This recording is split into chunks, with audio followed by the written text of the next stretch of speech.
Bonjour à tous, j'espère que vous allez bien. On se retrouve aujourd'hui pour réaliser un magnifique set de table au crochet. C'est un tutoriel très facile et très rapide à confectionner. Pour le faire, j'ai utilisé le reste d'une pelote que j'avais utilisée au préalable pour vous faire un tapis au crochet. La fiche de réalisation est bien évidemment disponible sur mon site internet www.lecrochetdeplume.com ou dans le petit i en haut à droite. Au niveau du matériel, je vous laisse donc faire pause et je vais vous donner toutes les astuces nécessaires pour réaliser ce tutoriel avec le fil de votre choix et le crochet de votre choix et vous donner des astuces pour éviter que votre ouvrage gondole ou ne se resserre. Et je vous propose également donc de le réaliser en fonction des dimensions que vous souhaitez. N'hésitez pas également à me rejoindre sur mes différents réseaux sociaux, Instagram, TikTok, Facebook ou encore sur mon site internet. Pour réaliser ce tutoriel, je vais donc utiliser le reste de jute qu'il me reste à l'issue du tapis en jute. Je vous laisse le lien dans la description de cette vidéo. Comme ça, sachez que si vous procurez un cône, vous allez pouvoir donc réaliser l'ouvrage que je vous propose aujourd'hui ainsi qu'un tapis. Et donc moi j'avais déjà fait un essai, c'est pour ça qu'après j'ai rembobiné pour ne pas... voilà, le but c'était vraiment d'utiliser ce reste et non d'entamer un nouveau rouleau. Donc c'est vraiment pour ça que j'ai testé puis j'ai enroulé. Et je vous propose donc pour ajouter une petite touche sympathique d'ajouter un fil de coton fin. Pareil, si vous avez des restes, ça peut être super sympa. Donc là pour ma part il s'agit de la passion, donc oui ce n'est pas un reste. Mais on n'aura pas besoin d'énormément de fils de coton pour réaliser ce tutoriel. Donc si vous avez par exemple quelques chutes, je ne sais pas, de fils aquarelle sur des ouvrages réalisés récemment, vous pouvez très bien les utiliser dans le cadre de ce tutoriel ou voilà un autre fil de coton comme ça, si vous en avez dans vos placards, ça peut être le moment de le réemployer. Donc je vais venir travailler ces deux fils ensemble, ma jute et mon fil passion, ainsi qu'un crochet taille numéro 5 et je vais également me servir donc d'un petit marqueur. Vous pouvez retrouver idem dans la description de cette vidéo un lien vers un tutoriel qui vous montre en pas à pas comment réaliser vous-même vos petits marqueurs de maille. Donc moi je vais travailler mes deux fils ensemble et alors juste éloignez vos pelotes quand vous allez les travailler ensemble, sinon le fil va s'entortiller. Je vous avoue qu'au début voilà, je ne le faisais pas forcément et à chaque fois donc j'étais obligée de désentortiller mes fils. Donc là pour ma part la jute va rester par terre et le coton sur mon bureau. Soit c'est pas grave, je cherchais mon récipient où je mets mes pelotes quand je travaille. Donc hop, tant pis. Je vais mettre cette petite pelote un peu plus loin, me prendre quand même un peu de jeu, voilà. Et je vais donc travailler au fur et à mesure mes deux fils ensemble.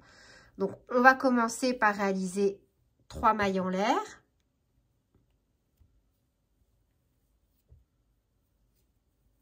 Donc, on fait un nœud coulant et on vient faire 3 mailles en l'air. 1, 2 et 3. On va venir faire une maille coulée dans la première maille en l'air.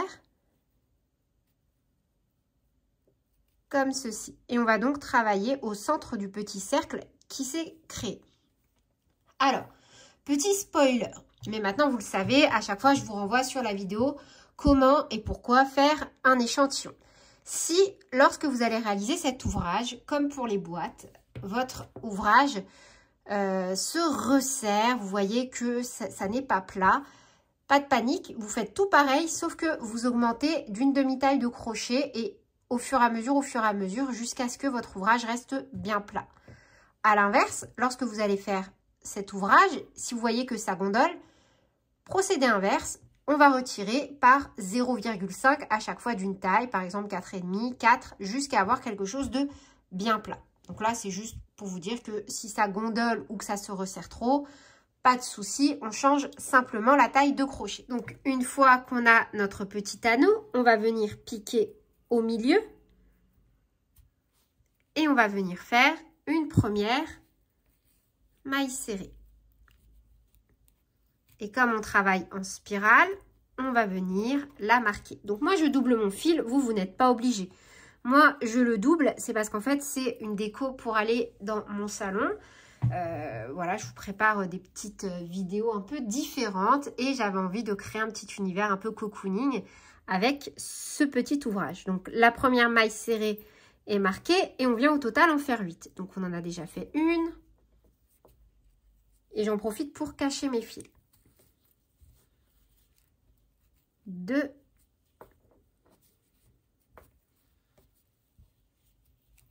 3 et on pique à chaque fois bien au centre. 4, 5, 6,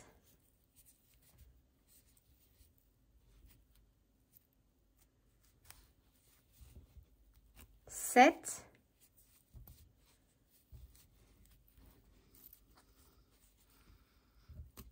8. Donc, on vient de terminer le premier rang. On va travailler en spirale. Ça veut dire qu'on commencera chaque maille de chaque nouveau rang directement dans la première maille du rang précédent, donc dans la maille sur laquelle on aura notre petit marqueur. Pour le rang numéro 2, on va faire 2 mailles serrées dans chaque maille du rang précédent. Ça veut dire que l'on va faire une augmentation dans chaque maille. Donc là où on a notre petit marqueur, dans cette même maille, on va déjà faire 2 mailles serrées directement. Donc, une, on déplace le marqueur et on vient marquer la première maille. Au même endroit, une deuxième.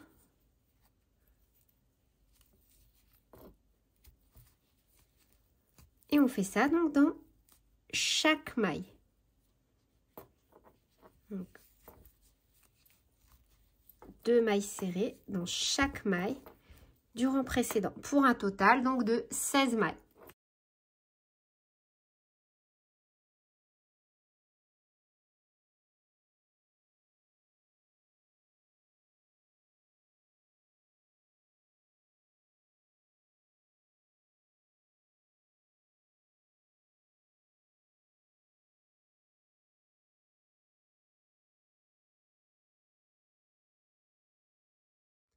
On termine le rang numéro 2 avec un total de 16 mailles. Pour le rang numéro 3, on va faire une maille serrée, une augmentation. On va répéter ça 8 fois pour un total de 24 mailles serrées. Donc, je retire mon petit marqueur et je viens déjà faire donc une maille serrée. Je remets mon petit marqueur. Et dans la maille suivante, je fais donc une augmentation.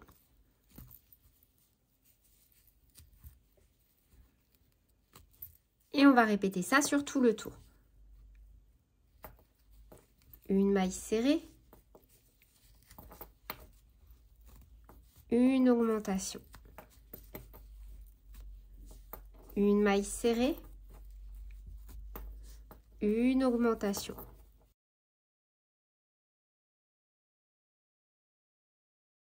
Donc, à l'issue du rang numéro 3, on doit avoir un total de 24 mailles serrées. Vous voyez, ça, c'est la tenue de notre ouvrage. Il faut que ce soit droit et plat. Encore une fois, si ça se resserre, c'est qu'il faut utiliser un crochet plus grand. À l'inverse, si ça gondole, il faut utiliser un crochet plus petit. Pour le rang numéro 4, on va répéter une augmentation de mailles serrées 8 fois pour un total de 32 mailles. On retire le petit marqueur et dans la première maille, on fait une augmentation. Donc déjà une maille serrée que l'on vient marquer et au même endroit, on refait une maille serrée. Donc on a fait une augmentation suivie de 2 mailles. Une et 2. Et on répète cette séquence sur tout le tour. Une augmentation, 2 mailles. Une et 2. Pour le rang numéro 5, on va faire 3 mailles serrées, une augmentation, 8 fois pour un total de 40 mailles serrées. Sauf qu'on va venir agencer la première séquence différemment pour venir casser les angles qui pourraient se créer. Donc ça veut dire qu'au lieu de commencer par 3 mailles serrées, une augmentation, on va commencer par 2 mailles serrées, une augmentation. Donc on retire le marqueur, on commence par faire une maille serrée et on vient remettre le petit marqueur. Dans la maille suivante, une maille serrée et dans la maille suivante, donc une augmentation.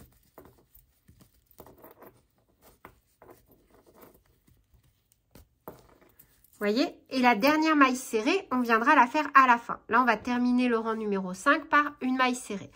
Donc, on va faire pour le reste, et on va répéter ça 7 fois, la séquence suivante. Donc, 3 mailles serrées. 1, 2 et 3, suivi donc d'une augmentation. Donc, on répète ça sur tout le tour et on terminera donc par une maille serrée pour un total de 40 mailles. Et on termine donc le rang numéro 5 avec une maille serrée. Pour le rang numéro 6, on va faire une augmentation 4 mailles serrées 8 fois pour un total de 48 mailles serrées. Donc là, on commence directement avec une augmentation. Donc, une première maille, on vient la marquer. Au même endroit, une deuxième maille pour créer l'augmentation, suivi de 4 mailles serrées. 1, 2, 3 et 4. Et on répète cette séquence sur tout le rang. Une augmentation, 4 mailles serrées, un total de 8 fois pour 48 mailles serrées. Pour le rang numéro 7, on va commencer par faire 2 mailles serrées. Donc, on retire le marqueur. Une première maille serrée, on remet le marqueur. Donc, on a fait une maille serrée, on en fait une deuxième. Et on fait une augmentation. Ensuite, on va répéter la séquence. 7 mailles serrées, une augmentation 7 fois et terminer par 3 mailles serrées. Donc là, on va faire 5 mailles serrées.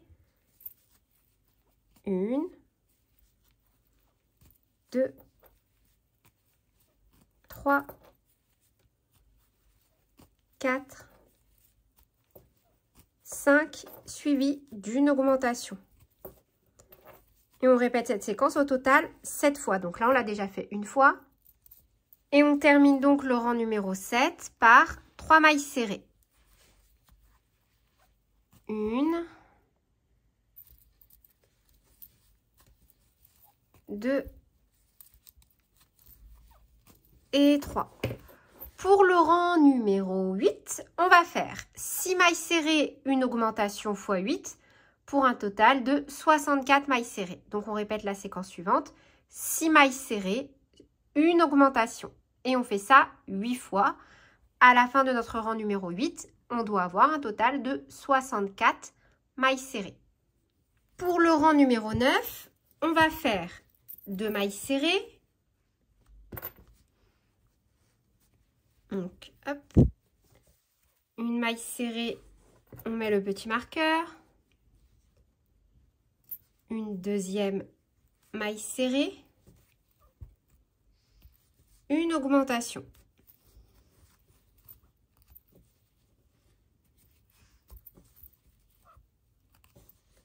On reprend ensuite avec la séquence suivante. 7 mailles serrées, une augmentation 7 fois. Et on termine par 5 mailles serrées pour un total de 72 mailles serrées. Donc, je vous laisse faire votre rang. Je pense que de toute façon, vous avez compris le principe. À chaque fois, on a 8 mailles serrées supplémentaires au passage de chaque nouveau rang.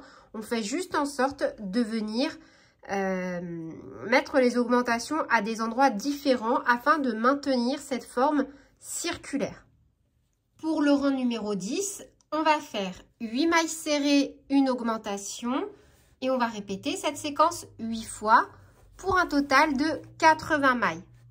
Alors, à l'issue du rang numéro 10, on a donc 80 mailles serrées. Alors, bien évidemment, vous arrêtez ce tuto quand vous le souhaitez. Donc là, moi, par exemple, pour l'instant, j'ai même pas un peu moins de 20 cm. Donc, pour ma part, je vais poursuivre. L'idée étant de mettre un maximum de ma pelote de jute. Pourquoi pas l'intégralité? Je vais voir. Donc là, moi, je vais vous proposer une taille qui correspond, si on a fait le même tapis avant, à donc à peu près aux mêmes dimensions pour le set de table. Pour le rang numéro 11, on va faire 4 mailles serrées, une augmentation. Ensuite, on va répéter la séquence suivante. 9 mailles serrées, une augmentation 7 fois. Et on terminera par 5 mailles serrées. Donc, on va débuter ensemble si vous voulez, le temps que vous soyez bien familiarisé avec le concept. Encore une fois, à chaque rang supplémentaire, en fait, on ne fait que ajouter 8 mailles. On fait les augmentations, mais juste on les fait en les répartissant différemment. Donc, une maille serrée, on remet le petit marqueur. Donc, on fait au total 4 mailles serrées. On en a fait 1, 2, 3, 4, une augmentation.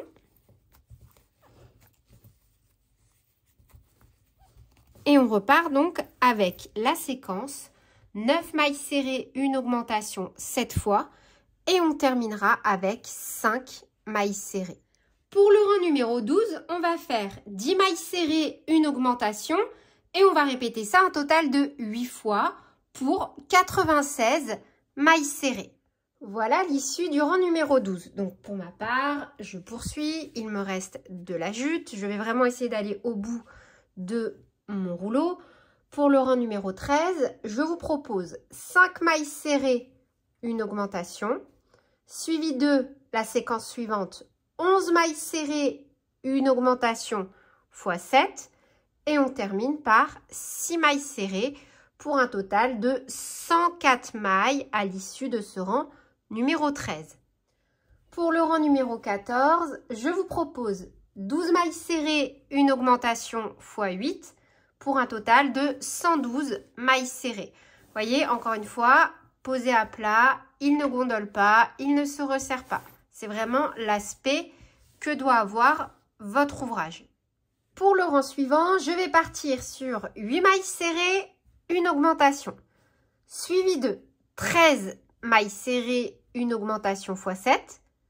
Et terminé par 5 mailles serrées. Donc, on fait 8 mailles serrées, une augmentation.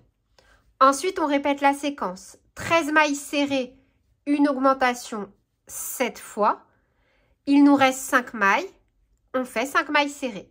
Et à la fin, on doit avoir un total de 120 mailles serrées. Vous voyez, là, on a déjà une belle pièce. Moi, j'aime vraiment beaucoup. Je trouve que l'alliance de la jute et du coton, c'est vraiment top. N'hésitez pas à me dire ce que vous en pensez en commentaire. Et là, pour ma part, donc, j'arrive sur environ 27 cm de diamètre.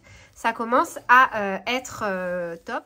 Pour le rang numéro 16, on va faire 14 mailles serrées, une augmentation fois 8 pour un total de 128 mailles serrées. Pour le rang numéro 17, je vous propose 5 mailles serrées, une augmentation. Ensuite, on va répéter la séquence suivante 7 fois. 15 mailles serrées, une augmentation.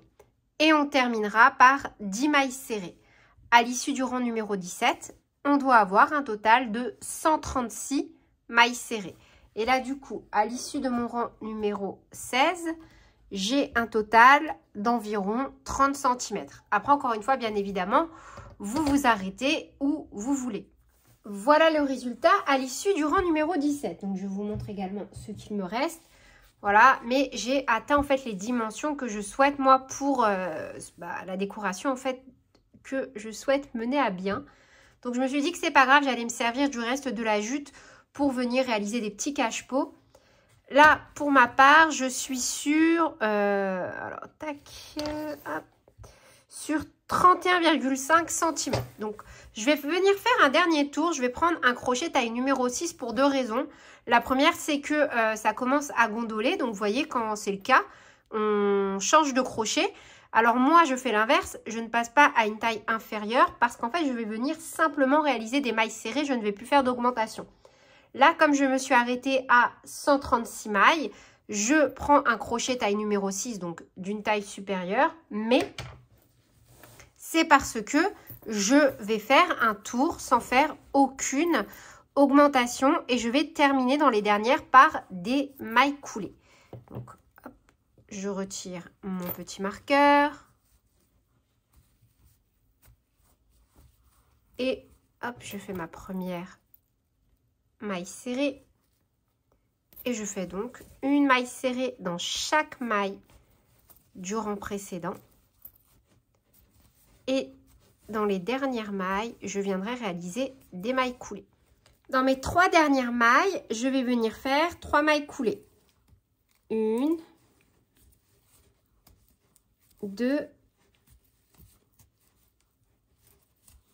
et 3. Et là où j'ai mon marqueur, je le retire définitivement et je fais une maille coulée. On ramène la boucle en arrière.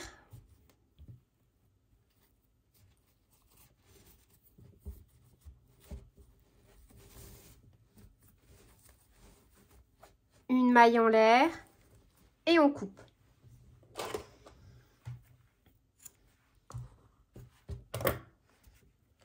Moi, à l'issue, voilà ce qu'il me reste de ma pelote de passion. J'en ai quand même utilisé pas mal, plus que ce que j'aurais pensé, mais pas du tout une en entier.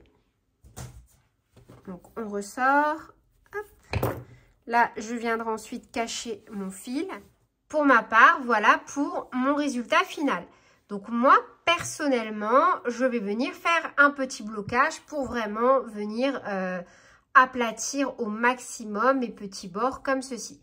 Je répète, si au fur et à mesure, votre ouvrage gondole, changez de taille de crochet. C'est pas parce que vous avez commencé les 10 premiers rangs avec un crochet taille numéro 3 que vous ne pouvez pas passer à un 3,5 et à un 4 au fur et à mesure. Vous allez devoir vous adapter à votre ouvrage. Si ça gondole, vous retirez des tailles. Si ça se resserre, vous ajoutez des tailles. Moi, donc, j'ai terminé par un rang de mailles serrées, 3 mailles coulées à la fin et je vais venir faire un petit blocage. Si vous souhaitez en réaliser un, la vidéo dédiée donc au tutoriel comment faire un blocage est disponible dans la description de cette vidéo. Et sur ce, voilà, n'hésitez pas à me dire en commentaire quels sont les prochains tutoriels que vous souhaitez que je fasse sur ma chaîne. Sur ce, je vous fais plein de bisous, prenez bien soin de vous et à très bientôt pour de nouveaux tutoriels. Salut!